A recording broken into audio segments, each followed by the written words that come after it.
அப்பா இசை மேதை, இசை இறைவன் இளையராஜா இந்து மார்க்கத்தை, இந்து சமயத்தை ஏற்றிருக்கிறார். வைத்துக் கொள்வோம். என்னுடைய தம்பி யுவன் சங்கர் ராஜா இஸ்லாத்தை ஏற்றிருக்கிறான். அப்பா பெரும்பான்மை, மகன் சிறுபான்மை என்பதை இந்த அறிவார்ந்த சமூகம் ஏற்கிறதா? நம் ஆருயிர் இளவல் இசை புயல் AR ரஹ்மான் அவர்கள் இஸ்லாத்தை ஏற்றிருக்கிறார்கள். அவருடைய சொந்த அக்கா மகன் தம்பி GV பிரகாஷ் இந்து மார்க்கத்திலே, மதத்திலே இருக்கிறான். மாமன் சிறுபான்மை, மகன் பெரும்பான்மை, மருமகன் பெரும்பான்மையா?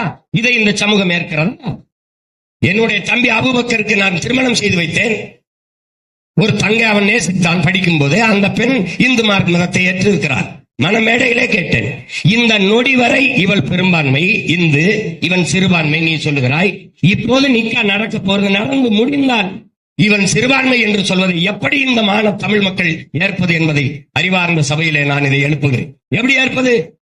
மார்க்கங்களும் வழிபாடும் உணவும் உடையும் அவன் பிறப்பு உரிமை என்பதை அறிவார்ந்த என் தம்பி தங்கைகள் புரிந்து கொள்ள வேண்டும்.